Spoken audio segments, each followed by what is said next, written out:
tungsan cana acang tu dengar acang kai tena kemengai lai acang kai buka kai makresi lai catiam pakak kerja lai kerja koi kai mani hanfok sam dan ingat keraman palai kami itikakan cungkale batui cendam lai cungkale acang benasi lai maka ditikakan cungkale sampai dengar referen gosip ini orang tilai adik tiga petiam biahi kazang lanasan mulai petiam biahi kazang asen hindu sia siwasta selai dona samka sekecipa bizami selai ka acang ka kan tinggai timingka kan cerita kali asile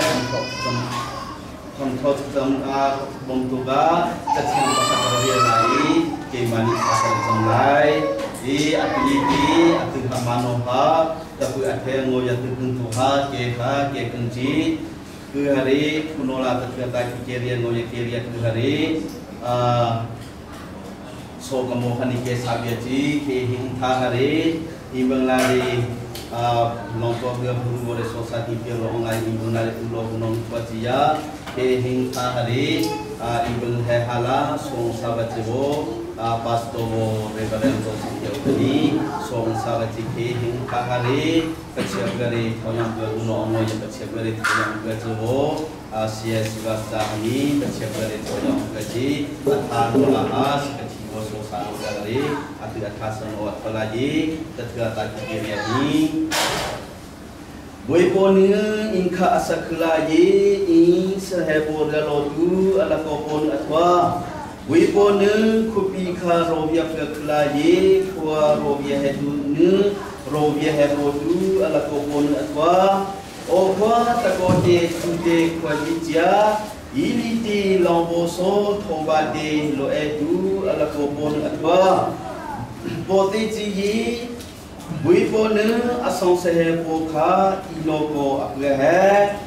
tohedu wipo gade tubo ru tating tuaya lasong atwa he tatia dia woga kala tamoga hipona tola de ton garesa malai tuno halaso sausi haleluya bipo apa na to he kelang atwa amaste la namiti hino onsa atuni le china untwa kewo no tika bandino pate bi on bisalayema na to he apa ke hino namona tunda dilana nonda atu yete hore po miatare noni si uhega namona butwana pgawo he tabo rusonka meno hegare atu yete namogala longtua sutino rekuno to hina pgawo ke mina to he kelang atwa namike tivisa hore bepo apa atu yete semoga namogala longtua sutino arewa iba namona atkolare butwa pgahe hore atu yete untwa kuat kala tamoga yimna butwano onsa atu tuoga yimatu songkara longtua reke tuweji atu nore anye long de athano lerejia nakam solang pempa tebe ichire mesi chino gare khoyin nola ante petu sumi dunia gure tuno halabono ngere soke sango kapasiapa amin atwalagi atmoga hadi banglare sosati jeruri tuno ongat palagi banglare tuno no atwaci yasin ahare pasto mohani dengan halaso salogare siapa lebih dengan halaso mulai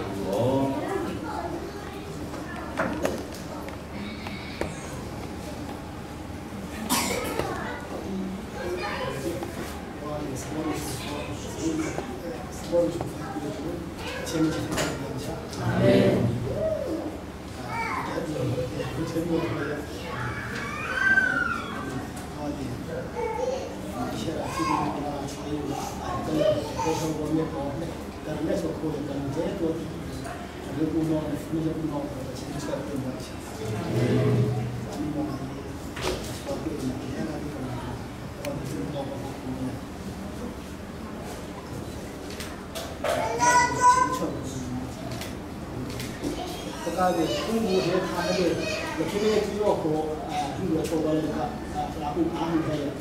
Jadi nanti mau ke semua cara itu.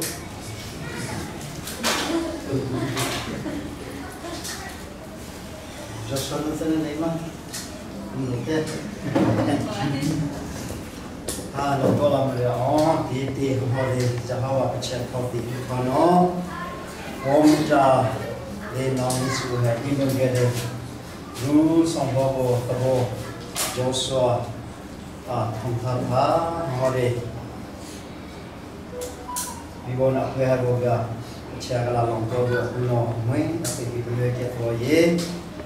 Mestilah TV untuk itu baca Jawa kecil ini TV bangsa, ini formidare nami suha ibn gede. Bibona pehagoga sang tengah bo. Monto gua ukela ni network promo jintunya belan tamu gaji mak monto noli di bawah kat tiga di guru kalau ye sosano mamo oye percaya gua pakai yang maya kepingin tabo rusong pahala sosano kabu kemaji Jeremia aligo pakai dia no sapuli de tapango Bibo beradu kekea intwaya tunggu berbodo nanongge longko kere moye naka keninga napu moye naka ketresaba mipwe hala naka profela kekhande ji mipwe hala naka profela kekhande ji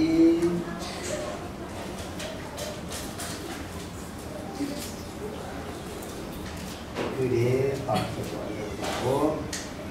semua ukino lego pakai no, pakai fasili kerja so, pakai fasili lebatria. Emo hala so kesaya, tanya buka, bigoni buka. Begitu ye amodo bigo kala kahos buka. Ahi long problem anido bigo kala buka ji. Emo hala so kesaya kanya buku diwoni ugale begitu ye amodo biwo kala kesebuga ahi long problem biwo kala ya ji ayo bicara tabore ibana kamu berpuasa ini orang tua ala ibana kawan ini ayo lusongwa taboh Komentare nawi siguni ehore iban kwa sakhikia to haye tibore mewo ka kwalide mimi iba atidan satobo mena amikuli bo bebe ala tubo jahawa cha aya ya tibore fohara cha gare tebo ru la sahana kwa tibore tabo Joshua ha naune bona jure bola na ta ke to ye na tayo bo ka kwalide Nami leto bore iban nami juga usul to Jawa bacane nami iban ga I essence to ke to ye tabo du sawa Joshua ha biwo na aru alasma aten sebona wa jiwa bin ni lawoka nang ko hayin iga buli pakai to ye tabo du sawa ha ni le piga biwo na ino pia nong puja nong le kone du enoga konsola bo pachega kala hi khela bo amo ge ame mo ru sa to mo pachega no hore hi kunola du enoga nong le ko ajinga re ajibo to kya to ye nong le ko ni ma tabo ha jure bo ka kya sa kya to ye kaise ko mo khali de bibo amoni jure bo ga ala song ge bo ka kya to ye tabo ali thono ga amol no hore de thong kunola amo asong sabo tabola ta kunola ha ke ni jong ye pachega ye khale bibo ali no hore ke hi ke chi bo kha atni tabo hiore pachega de uno ila bo ke ma atni mambuan kala jiga ye atni tabo sampa bibo no hore du etenola bibo na hinoga bito ya ni ke ye khanola kha Sosano sen terus macam ya, kalau di cakap sosano mana di kek kami di bawah ibu halah ibu yang ngoi, mati apa juga tiap juga tiap bekerja di kalau di ibu halah Pecahlah long tu hujau tabo tu sampai halang long tu hujau kiri tabo tu sampai biwan ini noga itu boleh ibu gaji mana boleh mak itu boleh orang tak kalau ada suasana kaya amin sesuatu apa pecahlah suasana masuk insan siap thong itu boleh jawab kaya pecah Nehino gaya televisi apa apa bimu kepo mencari nawi sejuan ibu gaya apa namun tuan gaya boleh bimu dalam sama tersahat namun tersahat tabo Joshua bimu long tuan ini bimu kemu kuboga namun boleh bimu kemu berdoa atau ni Kristo juga ni dia tuan ni jadi berdoa Vivo la moto che o c'è ma tu niente a te che faccia la senso no avere na che a te o non sono balla ne mala tu no tu sono voglio na buona che va Alessa che faccia vivo qua a te e poi devo portare a gente ma vivo no portano no Atuni atiga yema zahoba kerja Rusong watamo Joshua yema namona liwa in tapua ibatano ibanga anya atiga tua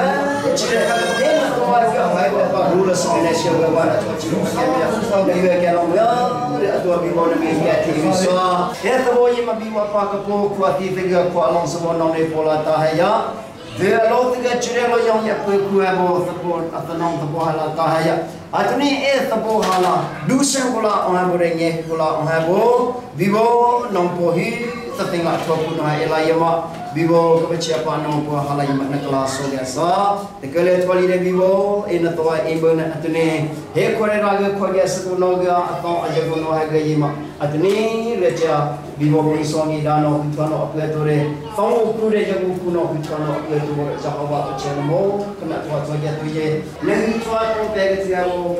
ibu kata hasa Kristo bone ya manusia ko bone yang vivo na pere na kuno hala ke ko apa ko Vareshne tua sabi apa ko yang le vivo apa ko dino gore real ku ha bone tua ibu na ko kuno elayima na so gasa atuni atiga vivo hanya tenong perbuahane vivo selo gore tabo rusong wa Joshua hala na kala long tabo bunore vivo none po hala na kala na tua kenya ke kubote kenya ko Dita yang aku siti no hore untuk bola kita bergai cire cina ada yang tu cuba Nazaret Yesus ni kalau dia boleh nak tahu di tahu mana dia bisa hawa kerja amin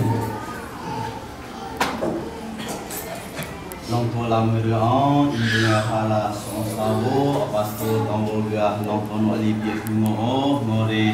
imbang he tombol gah terasa tombol gah terasa bibona tolare untuk bahasa are imbang lare po at favoni long tu makasih di umpaya alau yima ngar at mano boha mama ala sagu boha mit gawe ngoro gatwa kia to ye are hore Joshua anong fa takomore ajinga khomowe twaya ale mikala song buni he palmo ho tabo me kunola bipo bala anya bo he twaya tu hore tabo biponi utwa klobo oga hore nore poni narno ore na bikino omya ko biponi eting sabo ya atuni bipo bala longko sino nore no omo nore ko pasa tabo tamo ga pasa mikala ne hinola biponi akolare tekele osa Ati bogaha abgare koyong bunore lo bunore tomo ya abgare koyong beto se siwa halapa no kibiare ati adewe no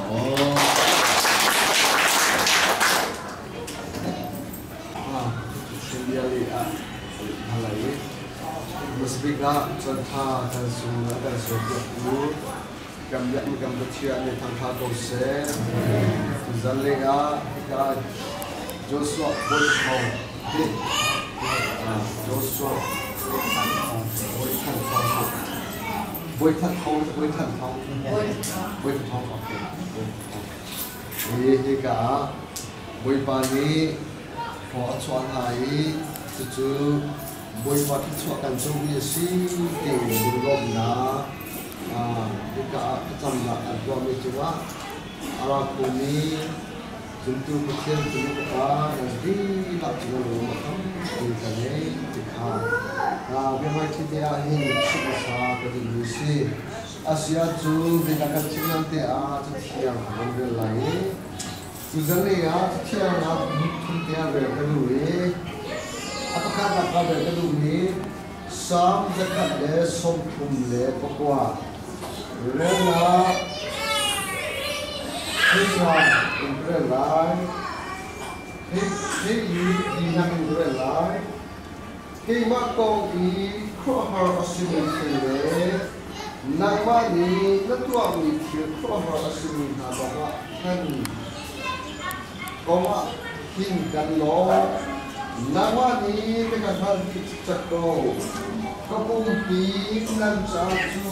không bỏ lỡ Lekin dah kita ilmu sang kebencian le, kalau bonsung lekin dah kebutuhan kita, nang cak tu kau asilong,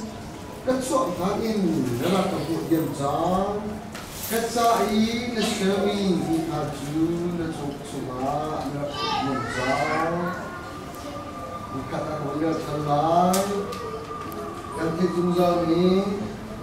Sam zakat le kolestri na kemudian lain betul nak ini. Kalau ini boleh pasang kampung ansi, kecuali packing ansi, atau nak kampung kampung lain. Tu saya akan share pada model ini untuk biar kiro. Minum ni kau tuan kantor lai seman selo ada nak biar awal tujuh kecil sih. Natua mitu athandi imrot kau lai seman selo koi pani natik nak terus tinju athandi. Natua midiate tu koi masih nape lo nuko kandak tu atin kau lai. Tiang kami nak bilang cak, boleh paling kan suatu yang kose. Tunai kita tambah tokin kalau ngai te, tu sana hin hika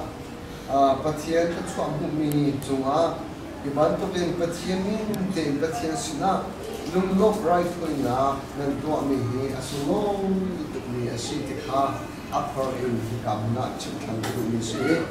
Tu sana ni Sentang hot tu kan kira lu zakan aku tu sebelah jika tujuan ni jika kampus ka reverend dia orang lain nama ikan kan sekolah tika ini ketika tinggal unik soalnya kalau dia ketika tujuan dia ni kan mak jadi nak cuma kumlek khusus sesuai retron nak isong se alam kipin jika sini pasca jika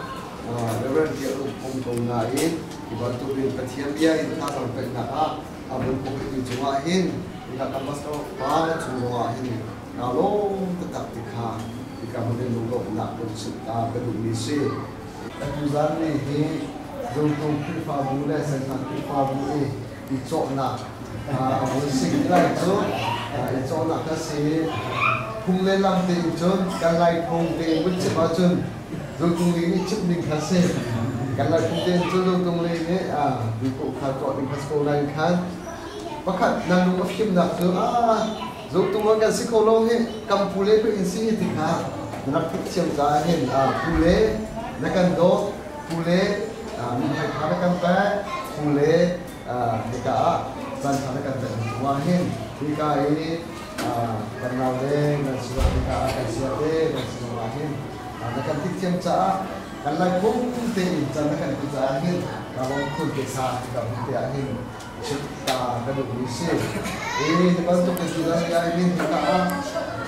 itu lepas ni kita doswa kecil koan suami cuma belum tak bantu ni asal tak kecil kan punya rumah kan kita apa kita abino kunde dulu ni pada itu di bawah kan kecil jauh penuh apa kan punya cuma ni belum nak baik ni nak kita siapa macam nak kita tu sini sini kan kita boleh kalau ada kata guzar ni Bisa dia cun, dan cun pun mengkampus sih. Kan cun kan cun macam tu kasih, boleh dia. Asal nanti perlu mana ni, tuan len pun makan. Berarti ingkar kan perlu macam pukul sih. Tuan len nak ni kan lain ada tu. Perlu mana tu ada. Dia bertiada sih aram, ban aram, bertiada bukan nak aram ni sih zahin. Perlu apa? Kan pun nak wahin. Oh boy para, nama cakap kan suami ansiti. Boy para senang lok tak kuat. Asyik, adok tu ni zong asyik,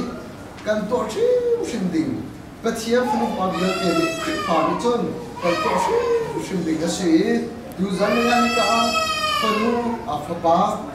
Nunglok right tu nak, buat pasal saya cakap nak program te, atau sih tu lepas nak juahin lok tak lagi. Jo duzan le Arab dia te zong hin, hai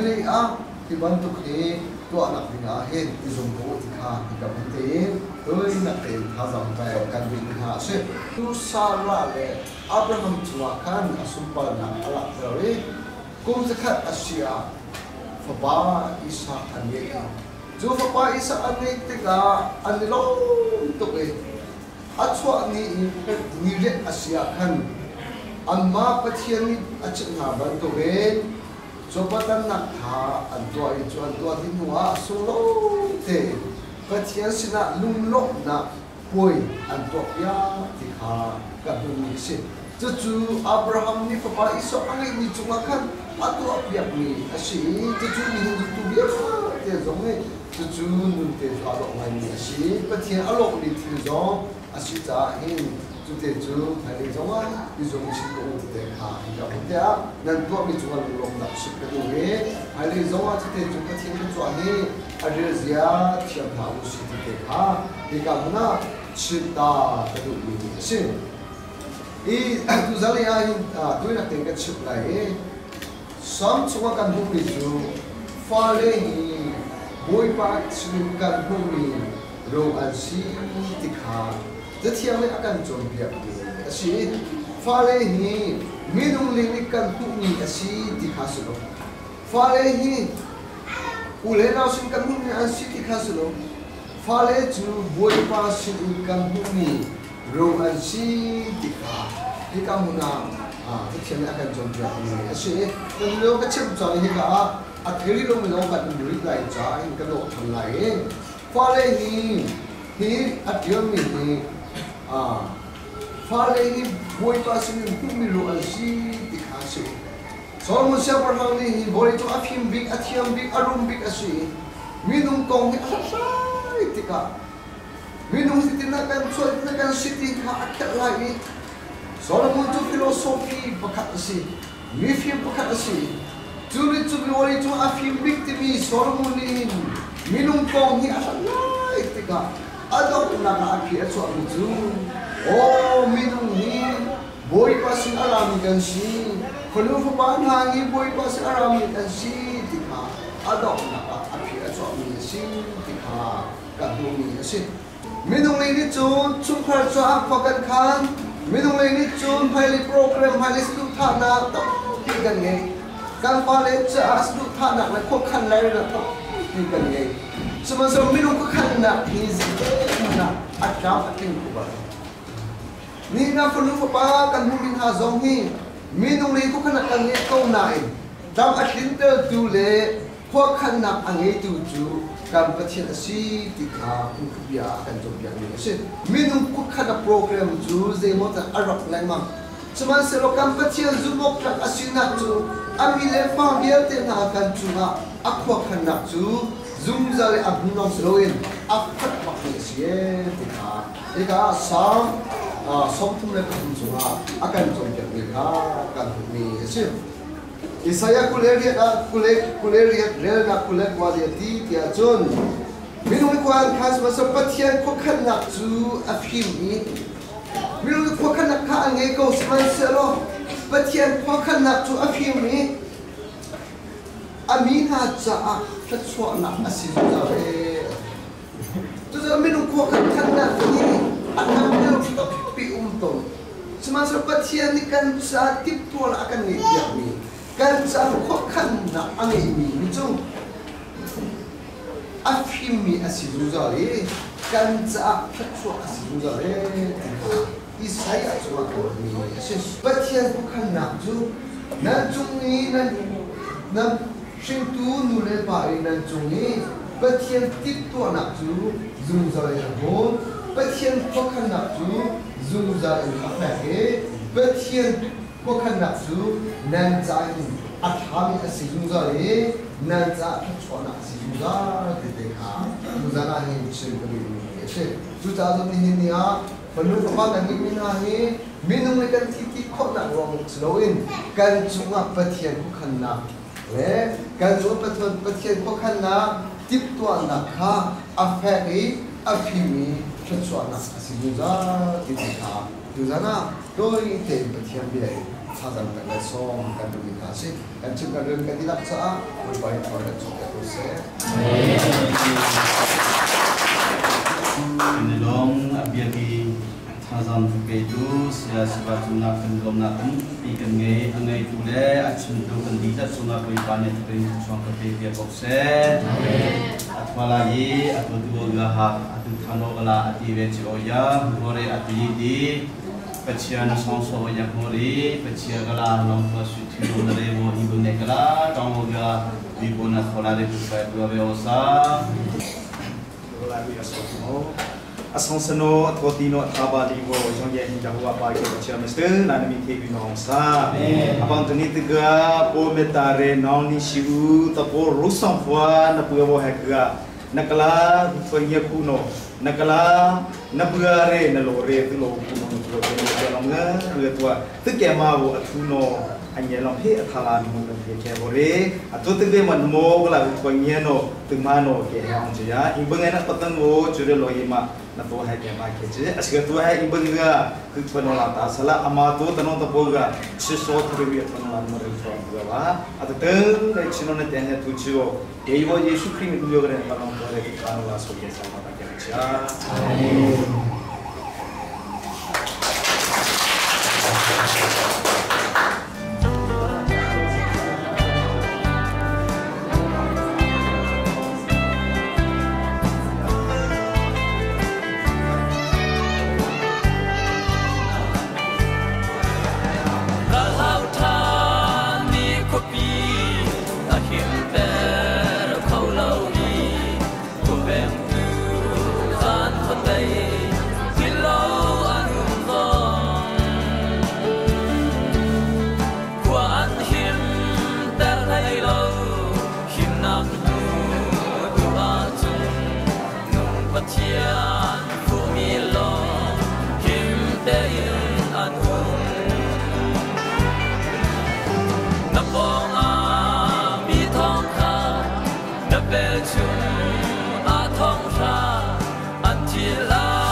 They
Him na boy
si,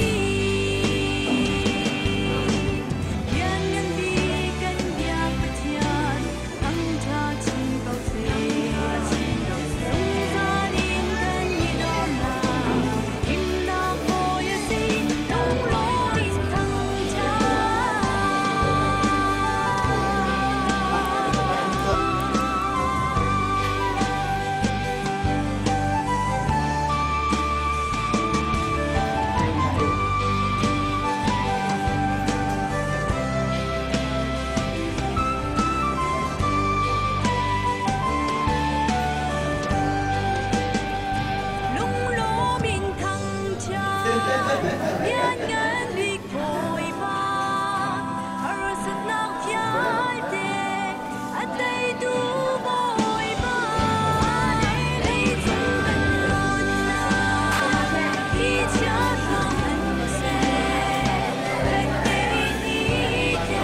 Dòng gió êm sát na